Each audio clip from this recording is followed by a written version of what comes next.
For years, most people assumed the dream was simple: retire as early as possible, move to Thailand, and enjoy life while you still can. And after living here for 15 years, I watched a lot of people try exactly that. Some came at 50, full of energy and freedom. Others waited until 70, wanting security first. But here's what shocked me: many of the people who retired early weren't as happy as they expected.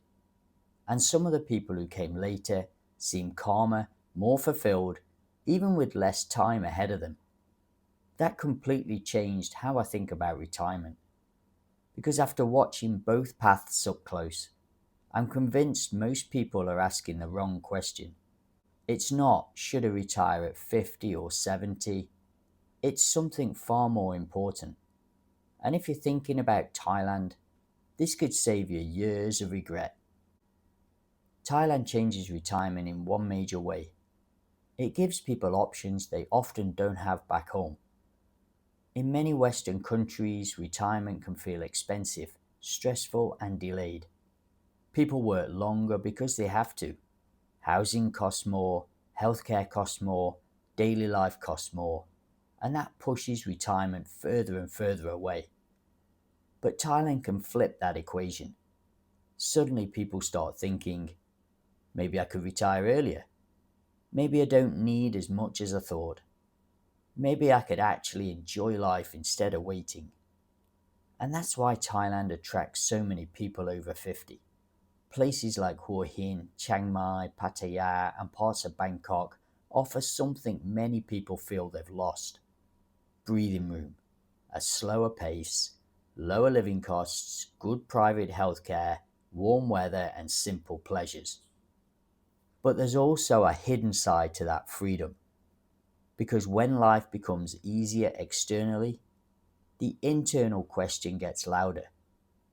Questions like, who am I without work? What do I do every day? How much money is truly enough? Do I want peace, or do I just want escape? And Thailand has a way of forcing those questions into the open. That's why some people thrive here and others quietly struggle. Thailand doesn't create your retirement life, it reveals it. And once I saw that happening again and again, I started noticing a huge difference between the people who came at 50 and the people who waited until 70. Let's be honest for a moment. Retiring at 50 sounds incredible. You still have energy, you still feel young enough to travel, explore, build new routines, maybe even reinvent yourself completely. You're not waiting until your later years, hoping health holds together. You got the best years now. And in Thailand, that dream becomes even stronger. Imagine waking up near the sea in Hua Hin, coffee on the balcony, no alarm clock, no rush hour traffic, no office politics, no counting down to Friday. Just open time. Maybe a morning walk on the beach, a cheap lunch at a local cafe, an afternoon swim, a trip to the market, meeting friends for dinner while the weather is warm and the pace of life feels human again. For many people, that doesn't feel like retirement. It feels like getting your life back. And that's why early retirement has such a pull. It doesn't just promise rest, it promises freedom. Freedom from stress, freedom from schedules, freedom from doing things you no longer care about, freedom to finally choose your own day. And if you've worked hard for decades, that promise can feel almost impossible to ignore. I've met many people who arrive in Thailand with exactly that energy. They were excited, relieved, optimistic. They felt like they had beaten the system. And in the beginning, many of them had. But there was one pattern I kept noticing. The people who loved the first 6 months weren't always the same people who loved year 3. And that's where the story changes. Here's the part almost nobody talks about. Retiring at 50 doesn't just remove stress, it also removes structure. And for a lot of people, structure was doing more for them than they realised. Work gives people rhythm, a reason to wake up, problems to solve, people to interact with, a sense of progress. Even frustration can create momentum. So when all of that suddenly disappears, the silence can feel louder than expected. At first, it feels amazing. No meetings, no deadlines, no pressure. But after enough empty Tuesdays and slow afternoons, some people start feeling something they didn't expect: restlessness. They're free but not fulfilled. And that can be confusing because on paper, life looks perfect. You're in Thailand, the weather is warm, the cost of living may be lower, you have time. So why does something feel missing? Often it's purpose. I've seen people fill the gap with routines that don't really satisfy them. Coffee shops, scrolling online, watching markets, complaining about visas, repeating the same conversations every week. Not because they're bad people, but because they've never built a life beyond escaping work. And there's another issue people underestimate: social timing. At 50, many of your peers back home are still working, busy raising families, busy with careers, busy with obligations. Meanwhile, some people in Thailand find themselves surrounded mainly by retirees much older than them, or by tourists who disappear after a week. That can create a strange in-between stage: too young to feel fully retired, too disconnected to feel fully engaged. Then there's money. Even in Thailand, retiring early means funding a very long future: 30 years, maybe 40. That changes how some people live. They hesitate to spend, they worry about markets, they second guess every big decision.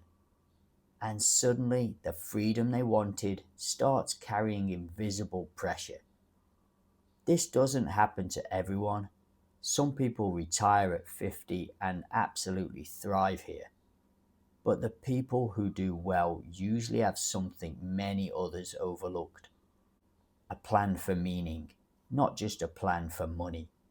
And once I understood that, I started looking more closely at the people who waited longer, because many of them seemed to arrive very differently. The people I met who retired later often arrived with something early retirees sometimes lacked: clarity. They knew who they were. They had already built careers, raised families, handled setbacks, solved problems, and lived through enough life to stop trying to prove anything. That matters more than most people realize, because retirement isn't only a financial transition, it's an identity transition. And many people in their 70s seemed more prepared for that shift. They weren't asking, "What should I do with myself?" They were saying, "I've done what I've needed to, now I want peace." That creates a very different experience in Thailand. They weren't chasing a new life, they were enjoying the one they had already earned. I noticed many of them appreciate simple things more deeply: morning walks, a quiet breakfast, a regular table at the same cafe, friendly chats with staff who knew their name, evening sea air, predictable routines. They didn't need constant excitement. They valued steadiness. And there's real power in that. Financially, many later retirees also carried less background stress. They had pensions starting, larger savings, paid off homes back home, adult children already independent, fewer years ahead to fund. That often translated into something visible: relaxation. They could enjoy dinner without mentally calculating exchange rates. They could take a weekend trip without guilt. They could choose comfort without feeling reckless. And when the money anxiety drops, Thailand feels very different, lighter, softer, more enjoyable. There was another thing I noticed too. Many later retirees were surprisingly social. They had decades of life experience. They could talk to anyone. They were comfortable in themselves. They joined groups, made friends, helped others, volunteered, mentored. They didn't need to impress people. That freedom is underrated. So, yes, waiting longer can cost time, but it can also buy readiness. And readiness may be one of the most valuable assets a retiree can bring to Thailand. Of course, there is another side to waiting too long too. But there is a price some people pay for waiting too long, and it has nothing to do with money. It's energy, mobility, confidence, spontaneity. The things many people assume will still be there later. Sometimes they are, sometimes they're not. I've spoken with people who did everything right financially, worked hard, saved consistently, stayed disciplined, waited until the numbers felt safe, and then arrived in Thailand only to realize something had changed. They had money, but less momentum. Long walks in the heat felt harder. Stairs mattered more. Travel days felt tiring instead of exciting. Even simple plans required more recovery time. That can be a difficult adjustment because in your working years, retirement often exists as a fantasy version of the future. You imagine freedom exactly as you feel today. But time rarely makes that deal. I once met a man who told me, "I thought I was delaying retirement. I didn't realize I was delaying my strongest years." That stayed with me over time, not because everyone should retire early, but because health and vitality are assets too. And unlike money, they don't always grow if you wait. There's also the emotional side.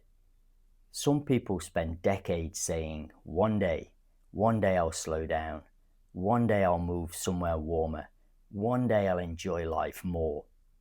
Then one day arrives, and they realize they built habits of postponement.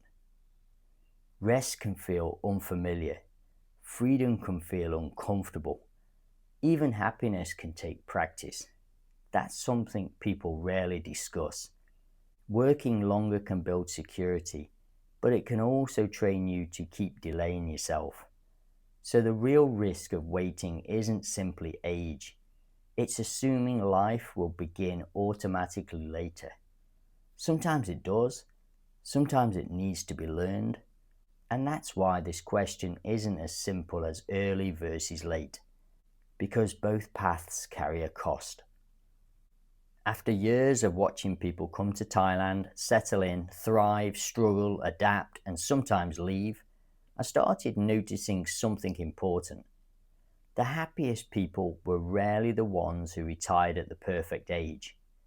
They were the ones who arrived with a life they could actually live. That usually meant a few simple things: purpose, routine, connection, something to wake up for, someone to talk to, somewhere to go, something that still mattered to them. It didn't need to be grand. It could be a morning walk, fitness, learning Thai, volunteering, helping other newcomers, a small online project, photography, gardening, weekly lunches with friends. Simple things done consistently. Because happiness in retirement often comes less from freedom and more from rhythm. That surprised me. Many people believe retirement means removing structure completely, but most humans do better with some structure, not rigid schedules, meaningful patterns. I've met people in their late 40s who are thriving here because they stayed engaged. And I've met people in their 70s who were deeply unhappy because they had nothing pulling them forward. So when people ask, is 50 the best age? Is 70 safer? I honestly think they're asking the wrong question. The better question is, when you finally have time, what kind of life are you ready to build with it? Because Thailand can give you lower costs, warmer weather, beautiful mornings, helpful conveniences, more freedom, but it cannot automatically give you direction. That part still has to come from you. And once you understand that, the retirement age debate starts to matter a lot less. If I'm honest, what I got wrong wasn't an age. It was the idea that freedom by itself would be enough. Living in Thailand for many years, I've had periods where life looked ideal from the outside. Good weather, flexible days, no traditional routine, beautiful surroundings, the kind of life many people imagine they want. But I learned something important. A good setting does not automatically create a good life. You can live near the beach and still feel directionless. You can have free time and still waste it. You can escape pressure and still carry restlessness with you. That was a big lesson for me, because like many people, I once believed the external move was the answer. New country, new pace, new chapter. And sometimes those things help enormously, but they don't replace inner structure. Over time, I've noticed life felt best here when I had simple anchors, morning routines, projects that matter, people to meet, goals, even if they're only small ones, something that made one day different from the next. That changed everything. Thailand became more enjoyable when it stopped being an escape and started being a place to live well. So when I say I got it wrong, I mean I once thought the big decision was when to stop working. Now I think the bigger decision is how to keep growing after you do. That lesson applies at 50, it applies at 70, and it probably applies everywhere in the world. So what does getting it right actually look like? From what I've seen, it usually looks far simpler than people imagine. It's not yachts, it's not luxury condos, it's not posting photos to prove anything. Often it looks like this: waking up without stress, having enough income to live comfortably, walking most mornings, knowing where you like to eat, being greeted by familiar faces, having a good few friends, staying active, keeping expenses sensible, having something each week that matters to you. That might be volunteering, learning something new, helping others, building a small project, exploring Thailand slowly. Even just becoming the kind of person who enjoys ordinary days. That's more valuable than it sounds, because many people spend decades chasing highlights, when life is mostly made of regular Tuesday afternoons. And the people who seem happiest here often become very good at a regular day. They enjoy the market run, the beach walk, the coffee shop, the evening breeze, the conversation with someone they know. They stop needing life to constantly impress them. That's a form of wealth too. I've seen people with modest budgets live beautifully here because they were grounded. And I've seen people with plenty of money stay dissatisfied because they kept chasing the next upgrade. So getting it right usually isn't dramatic. It's steady, it's sustainable, it's emotionally calm. And in a place like Thailand, that kind of life can be easier to build than many people realize. So if you're asking yourself, should I do it at 50 or should I wait until 70? I gently suggest changing the question. Instead ask, what kind of life do I want when work is no longer the center of it? What pace suits me? How much security do I need to feel calm? What gives me purpose? Who do I want around me? because those answers matter far more than a number on a birthday cake. Some people are ready at 50, some people aren't ready until 70, and some people create wonderful lives somewhere in between. Thailand can be a beautiful place for the next chapter, not because it magically solves life, but because it can give you space to live more intentionally, more simply, more consciously, more gratefully. And maybe that's the real opportunity. Not retiring early, not retiring late, but learning how to live well while you still can. If you're thinking about Thailand or already living here, I genuinely like to know your view. Do you think retiring earlier is better, or is peace of mind worth waiting for? Let me know below, and wherever you are in life, I hope you make the next chapter a good one. I hope you enjoyed today's video. Can you do me a massive favor if you enjoyed the video? Just press the big red subscribe button. It really helps the channel, helps to push to other people like yourselves who are looking at retiring over in Thailand. And just press that like button for me as well. Thanks a lot, and I'll see you on the next one.